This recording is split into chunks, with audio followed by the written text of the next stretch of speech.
நம்முடைய தமிழகத்தை பொறுத்த வரைக்குமே இந்த கிட்னி கொடுக்கக்கூடிய விசாரத்தில் நாமக்கல் சுற்று வட்டாரத்தில் இருக்கக்கூடிய கிராமப்புற பகுதிகள் இன்னைக்கு எத்தனையோ மனிதர்கள், குறிப்பாக இந்த மிடில் மேன் புரோக்கர்கள், அவங்க போய் சாதாரண மக்களை ஏமாற்றி அவங்களுக்கு ஆசை வார்த்தைகளை காட்டி அவங்களுடைய கிட்னியை இன்னொருவர்களுக்கு டிரான்ஸ்பிளான்ட் பண்ணக்கூடிய விஷயத்தை ஆகிவிருக்கு.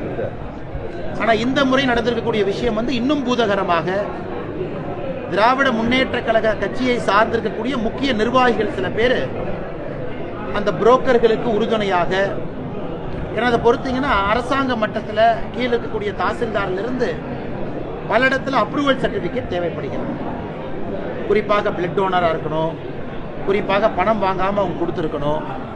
ஆனால் இன்னைக்கு இங்கே இருக்கக்கூடிய திமுக கட்சியை சார்ந்த நிர்வாகிகள் ஒரு பக்கம் அரசாங்க அதிகாரிகளையும் அவங்களையும் கரெக்ட் பண்ணி, இன்னொரு பக்கம் கிட்னி கொடுக்கக்கூடிய கிராமப்புற மக்களையும் ஆசை வார்த்தைகள் கூறி அவர்களையும் ஏமாற்றி இது ஒரு ஆர்கனைஸ்டு ட்ரேடாக, இது ஒரு ஆர்கனைஸ்டு ட்ரேட், ஒரு கம்பெனி மாதிரி, இண்டஸ்ட்ரி மாதிரி அவங்க செய்திருக்கக்கூடிய விஷயம் பத்திரிகை நண்பர்கள் மூலமாக கொஞ்சம் தான் வெளியே வந்திருக்கு. Tip of the iceberg. அரசாங்கம் இதற்கு தனியாக ஒரு எஸ்ஐடி போடணும், ஒரு ஸ்பெஷல் இன்வெஸ்டிகேஷன் டீம் எஸ்ஐடி போட்டு முழுமையாக இந்த விஷயத்துக்கு அடித்தளம் வரைக்கும் போய் யாரெல்லாம் அதில் இன்வால்வ் ஆயிருக்கிறாங்க, அரசு அதிகாரிகள் உட்பட திமுகவில் இருக்கக்கூடிய நிர்வாகிகள் யாரெல்லாம் இதற்கு உடந்தையாக இருந்திருக்கின்றார்கள் இந்த மாவட்டத்தில், அது கலெக்டர் ஆஃபீஸ் வரைக்கும் போய் தான் அது வெளியே வருங்க அந்த அப்ரூவல் எல்லாமே. அதனால் ஆட்சி அதிகாரிகள் அந்த மட்டத்தில் தப்பு நடந்திருக்கா, இல்லை அரசியல்வாதிகள் மட்டத்தில் எந்த அளவுக்கு தப்பு நடந்திருக்கு, குறிப்பாக திராவிட முன்னேற்ற கழகத்தை சார்ந்த நிர்வாகிகள் கண்டுபிடிப்பதற்காக ஒரு எஸ்ஐடியை கான்ஸ்டிடியூட் பண்ணி பத்திரிகை நண்பர்கள் தொடர்ந்து கேள்வி கேட்டுக் கொண்டிருக்கின்றீர்கள். ஆனால் அரசு எஸ்ஐடி போடாமல் முழுமையாக இதற்கான உண்மை வெளியே வராது. அதைத்தான் பாரதிய ஜனதா கட்சியினுடைய எங்களுடைய கோரிக்கையும் கூட, விரைந்து உண்மையை வெளியே கொண்டு வர அரசு முயற்சி எடுக்க வேண்டும்.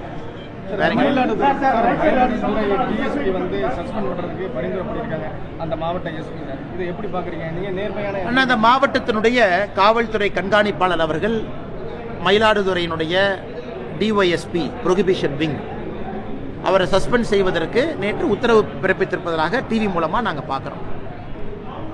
அந்த மயிலாடுதுறையினுடைய அந்த பர்டிகுலர் டிஒய்எஸ்பி அவங்க பேசும்பொழுது டெப்டி சூப்பரண்ட் ஆஃப் போலீஸ் 2 விஷயத்தை சொன்னாங்க.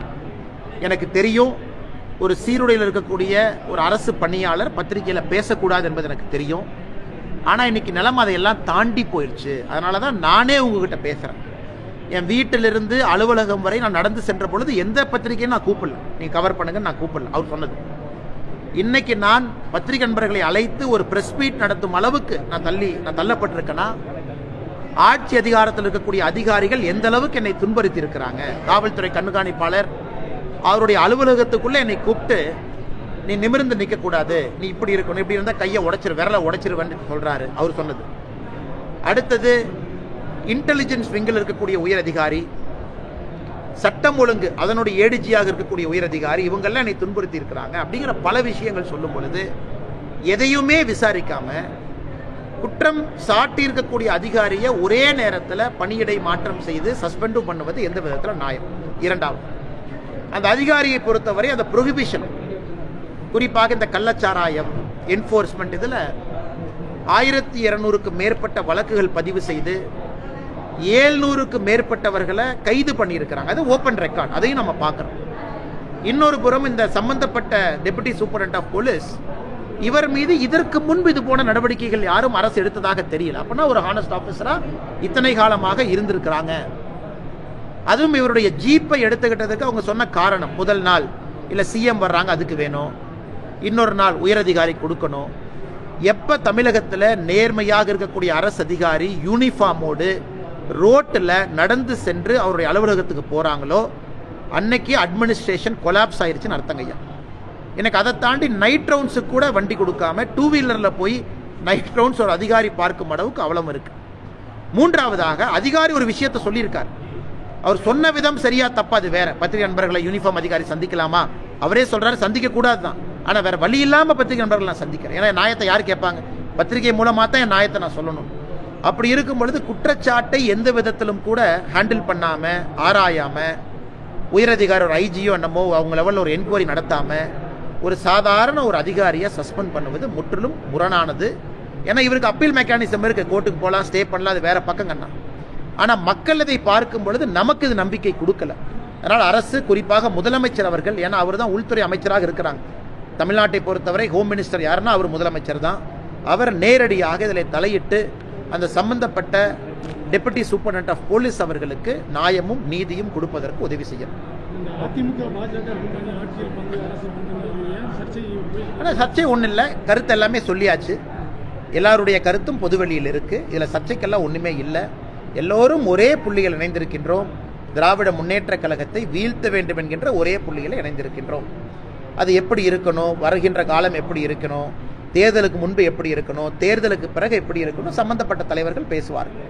நான் 2 தினம் முன்பு பேசியது நம்முடைய கட்சியினுடைய தலைவர் என்ன பேசியிருக்கிறாங்க அப்படிங்கிறது தான். இதில் சர்ச்சையோ சண்டையோ இதில் எந்த குழப்பமோ இல்லை.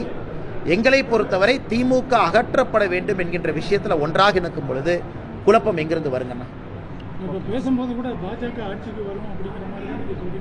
ஆமாங்கண்ணா, எல்லாருமே கட்சி நடத்துறது அந்த கட்சி ஆட்சிக்கு வரும் தானே, அதான உண்மை. எல்லாருமே அதுக்கு தான் இருக்கும்.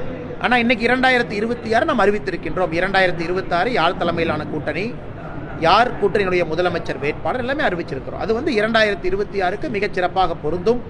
அது 2 கட்சிகளும் ஒன்றாக இணைந்து நம்முடைய உள்துறை அமைச்சர் அமித்ஷா அவர்கள், எதிர்க்கட்சி தலைவராக இருக்கக்கூடிய எடப்பாடி பழனிசாமி அவர்கள் எல்லாரும் ஒன்றாக இணைஞ்சு அறிவிச்சிருக்கிறாங்க. ஸோ 2026 பொறுத்த வரைக்கும் எந்த கன்ஃபியூஷன் இல்லைங்கண்ணா.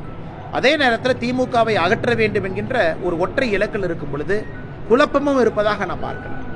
இதில் குறிப்பாக இன்னொரு பக்கம் பார்த்தீங்கன்னா, காங்கிரஸ் கட்சி கருவீரர் காமராஜர் ஐயாவை கேவலப்படுத்திய பிறகு இருக்கலாமா போலாமான்னு அவங்க ஒட்டிக்கிட்டு இருக்கிறாங்க. திருமாவளவன் நடத்தக்கூடிய அரசியல் கட்சி மாநாட்டுக்கு அவருக்கே அனுமதி இல்லை, இது கொடுமை. கொடி நடுவதற்கு அனுமதி இல்லை. கம்யூனிஸ்ட் கட்சிகளுக்கும் அதே பிரச்சனை தான். அவர்களும் இன்னைக்கு அரசு கிரிட்டிசைஸ் பண்ணிக்கிட்டே கூட்டணியில் இருக்கிறாங்க. அது போன்ற குழப்பமெல்லாம் இந்த கூட்டணியில் எங்கேயும் இல்லை இல்லைங்கண்ணா. சரிங்களா? நீங்க கேட்கறது எல்லாம் நான் சொல்றேன்.